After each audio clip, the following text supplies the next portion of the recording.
yan. Kadilo na yan. Ubusin mo na ngayon. Kaya ako na magluluto ng ulam. Ba't gusto mo magluto?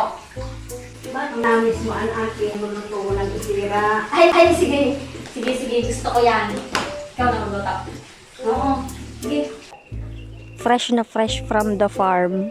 Wow! Oh, kagaganda. For today's video, ipagluluto naman tayo ni Mama ng picadillo. Nag-snack pa siya. Pinag-ready ko na siya ng pechay. Tapos nandito na din yung tilapia. Hiniwa ko na. Naggawa na ako ng recado. Tapos magkakayod muna ako ng niyog. So, wala pa pala tayong makakayod na nyog. At babalatan pa pala natin to, guys. Kapag lumaki ka talaga sa probinsya, kahit mapunta ka man sa ibang lugar, ay hindi talaga natin makakalimutan kung saan tayo nang galing. Katulad na lang nito, oh. Aray, teka, wala kang karapatan dyan. Papansin yung lamok. So, mabalik tayo dito sa niyog. O, diba? Ang galing ko pa rin magbalat ng niyog kahit matagal akong nawala sa Pilipinas. Char! Basic! Oh, sa mga gusto magpaturo dyan kung paano magbalat ng niyog, halika dito, turuan kita. Tapos ikaw na rin magkayod. Pero wait, niisip ko pa rin kung bakit gusto ni Mama magluto ng ulam ngayon. Eh alam ko marami siyang gagawin. Eh biglang nag-volunteer kanina siya daw magluluto. Baka may pinaplano ka, ha? Hindi yan tatalab sa akin, Mother. Siyempre guys, inihanda ko muna lahat ng kakailanganin ni Mama. Kasi ingat-ingatan ko yun. Kahit minsan pa sa wala. Nakudkod ko na!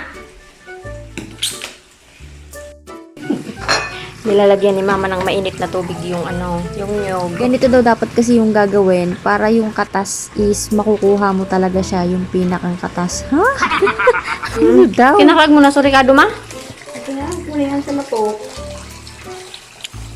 Nilagyan na ni Mama yung recado. Ayan. Tapos dito, pinaghalo-halo niya na yung mga rekado. Tapos naglagay pa siya ng toyo. Discarding malupitan ni Mother sa pagluluto. Ayan guys, so hinahalo-halo lang ni Mama hanggang sa kumulo na yung Ganda gata. agad ng kulay, oh. Walang palag sa akin to si Mama, babantayan ko yung niluluto niya. Baka kung anong gawin na ito eh. A few moments later. Naaamoy ko na yung luto ni Mama. Uy! Tingnan natin. Ang bango-bango na, Ma. Ang bango-bango na ng niluluto mo, Ma. Ang bango-bango na. Hoy. Maglalagay ka pa lang ng pechay, ang bango-bango na. Talagang tingin yan, parang may binabalak eh. Kaya mga banigo. Oh, yung iba ay ganda, kurutol. Bilog sa lantig karaag. Nagre-reklamo si Mama guys, ang lalaki daw ng putol ko ng Daming gulay. gulay, guys. Eh, gusto ko ganyan lang kalalaki. Ang daming gulay. Guys, para sa masarap na luto ng tilapia, gayahin nyo itong ginagawa ni Mama sa pagluluto kasi napakasarap na ito. Lagyan na niya ng sili, tapos ibabaliktad lang daw muna niya yung pechay. Bango! Bango ay! Yung tilapia pala guys, hindi pinirito ni Mama. Okay lang daw yan. Yan yung kanyang diskarte. Yan yung kanyang diskarte. Tatakpan daw muna natin to. Pakukuluan natin yung isda. By the way, puro tansyameter lang pala lahat ng pampalasang ginawa ni Mama dyan, guys. At nang kumulo na, Uy! Sarap-sarap! syempre, para mas masarap, hindi pwedeng mawala itong magic sarap. Hey, sa wakas nakapagluto din si Mother. Wala naman siyang ginawa. So, pwede ko na siguro itong iwan. Meanwhile, Ayan, nakaluto na ako ng ulam. Pakitikim ko ito kay Ba. Kung masarap nito o hindi. Gulay. Sasabawan natin. Para masarap. Ito na ang ipapatikim ko sa kanya. What? Sabi niya akong pikikiripan. Kaya ngunyan, nabawi ako sa kanya.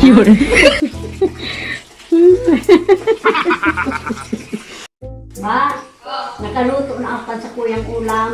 Kanaan mo na ini. Ha? Nakaluto ka na? Oo, nakaluto na ako. Tikim? Tikim.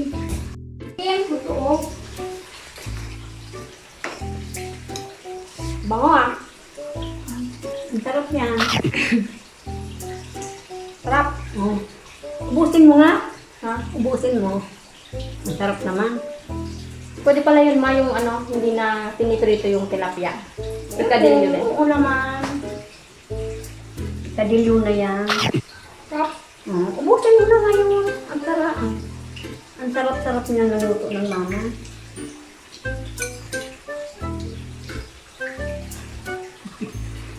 Sarap.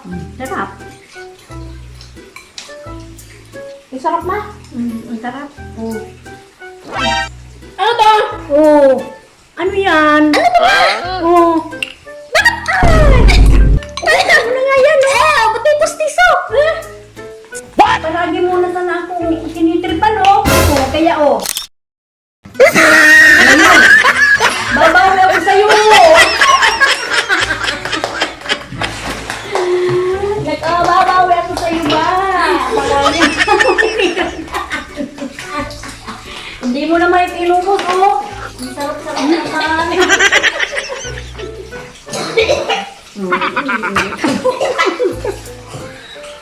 Pustiso ma? Pustiso ma? Ang sarap-sarap naman.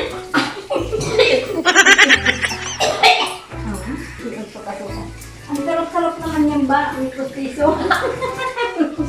Grabe pustiso ma. Malinis man yun, oh. Ayan, nakabawi na ako. Mm.